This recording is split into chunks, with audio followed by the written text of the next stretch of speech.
Parce, bienvenidos al tercer capítulo de Troquera Bitcoin Series. En el primero hablamos como temas generales de qué es Bitcoin y con qué se come. En el segundo hablamos de la revolución Bitcoin y terminamos con algo súper interesante, un libro súper interesante, perdón, aquí lo traigo, que se llama El Patrón Bitcoin. Dani, bienvenido a este tercer capítulo, parce. Gracias, Simon. ¿Qué tal? ¿Cómo están todos? ¿Qué te parece si, como recomendamos este libro, empecemos a hablar de los diferentes patrones monetarios y el dinero? Sí, me parece bien, me parece una buena introducción para nuestro nuevo episodio y así es como realmente Saifedean arranca su libro y es casi que mostrándonos a todos los lectores que la humanidad ha vivido en más de un patrón monetario, ¿cierto? Que es algo que probablemente todos los que estamos viviendo en la Tierra en este momento no lo tenemos muy en el radar, porque casi todos hemos vivido bajo el patrón monetario fiat, Fiat. pero han La vida ha sido existido, trueque. sí, ha habido trueque, ha existido el patrón monetario oro, y ya tenemos el fiat. Pero casi siempre, o sea, antes de que existiera el dinero fiat, todas las monedas eran como, en inglés es commodity money, o sea, monedas respaldadas por un activo fuerte.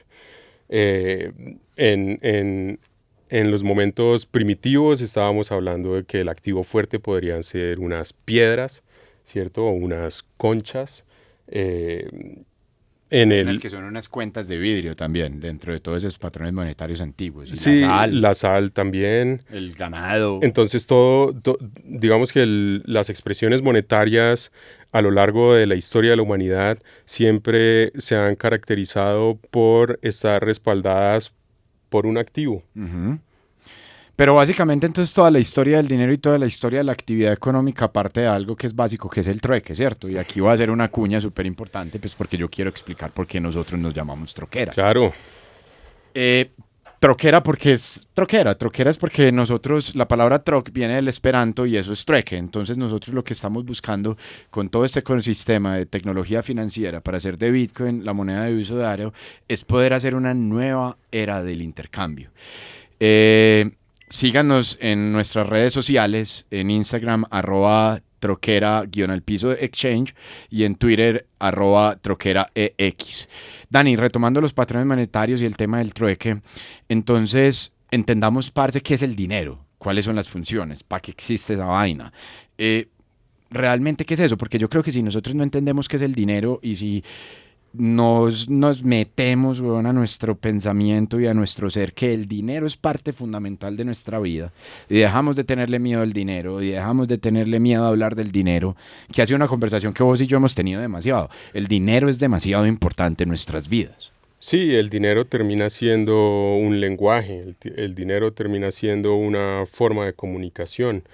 Pero bueno, empecemos entonces desde el trueque, o sea, al principio, si hablamos del dinero como una herramienta que facilita el intercambio, ¿cómo vivían las sociedades cuando no existía el dinero? Entonces existía el trueque, que era básicamente un intercambio de necesidades, un intercambio de productos, y fue ahí donde el trueque se empezó a hacer ineficiente, ¿cierto? Porque en la medida en que las economías se fueron especializando, por ejemplo, un productor de zapatos ya no podía cambiar zapatos por comida con la frecuencia en la que él lo necesitaba. Entonces, digamos que hacer ese match, hacer ese enlace de necesidades, empezó a volverse complicado. Y es ahí donde se da lugar a la necesidad de crear una herramienta que facilite el intercambio. ¿Cierto? Perfecto. Entonces, básicamente tenemos que la principal función del dinero debe ser apoyar el intercambio de bienes y servicios, Sí, ¿cierto? esa es como la función que da lugar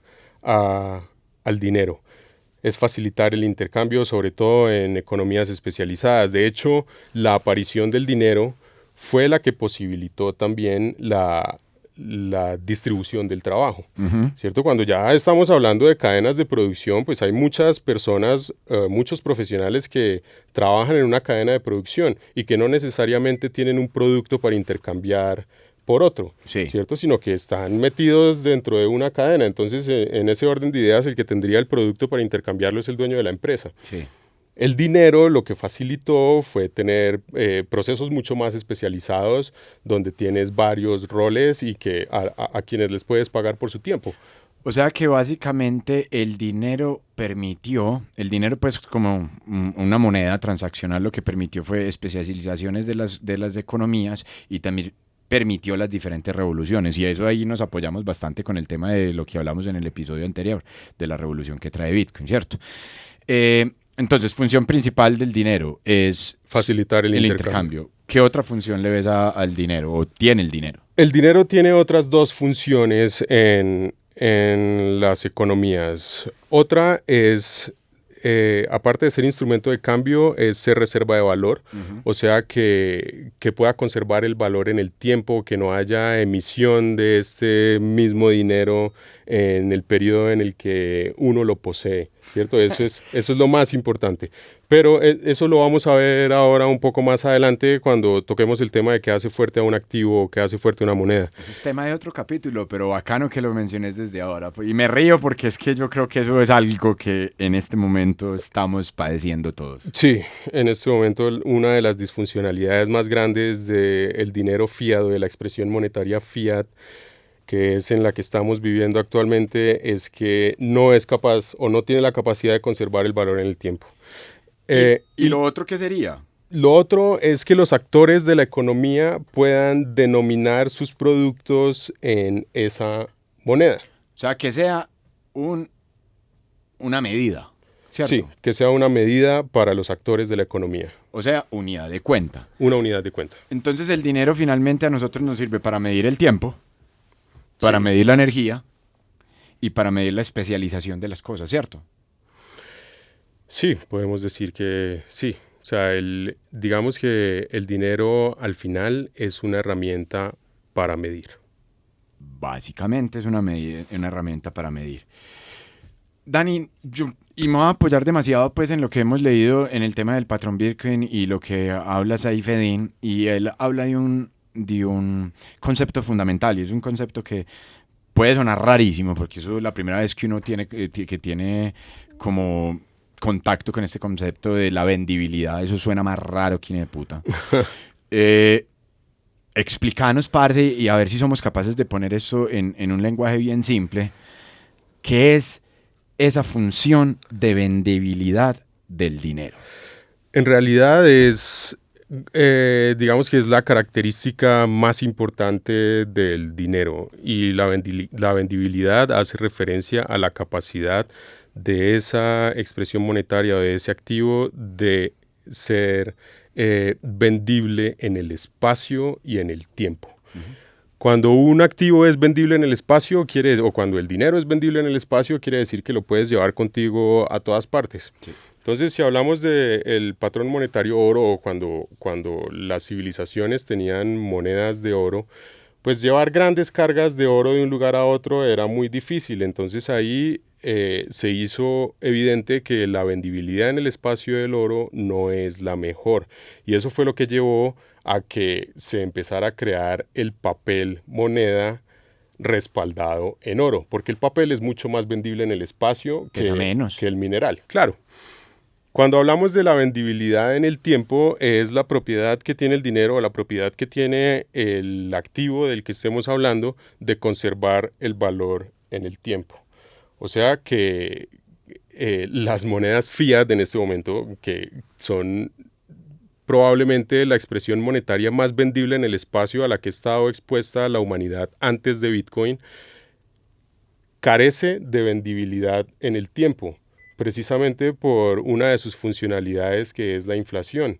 Y todos sabemos, pues coloquialmente en Colombia tenemos este dicho, que es que un peso de hoy no es igual a un peso de mañana. Y es extraño porque digamos que esta afirmación está tan dentro de nosotros que hasta nos parece cómico, y lo decimos como si fuera algo un cómico. Chiste. Sí, como si fuera un chiste. Eso de chiste no tiene nada, marica, porque eso es un robo sistemático que nos están haciendo a nosotros, y Todo, lo venimos hablando en los dos capítulos anteriores, creo que. Puede ser un robo sistemático, puede ser un impuesto silencioso, en todo caso es algo que devalúa los ahorros de las personas. Y devaluar es en cosas simples, es que usted con 100.000 pesos colombianos antes compraba 10 litros de cualquier cosa y ahora compras el 40% menos, o sea, 6 litros de eso mismo. Exacto. Entonces, eso es muy importante, es una característica muy importante y es la vendibilidad relativa, que está compuesta de la vendibilidad en el espacio y de la vendibilidad en el tiempo. Y esos, por lo menos para mí, fueron conceptos que aprendí gracias a Saifedean y el patrón Bitcoin. O sea, es poderme llevar el dinero conmigo, ¿cierto? Ajá. Y que ese dinero en el tiempo guarde su valor o incremente su valor. O sea, lo mínimo que uno espera es que ese dinero valga lo mismo hoy que en 10 años, ¿cierto? Entonces ahí es donde vemos que Bitcoin es un activo que tiene una gran vendibilidad relativa porque podemos llevar millones de dólares con nosotros de un lugar a otro, ¿cierto? Esa es la vendibilidad en el espacio. También podemos hacer transacciones millonarias de Colombia a China o a cualquier parte del mundo. Esa es la vendibilidad en el espacio. Y adicional a eso es un bien 100% escaso, lo que hace que tenga vendibilidad en el tiempo.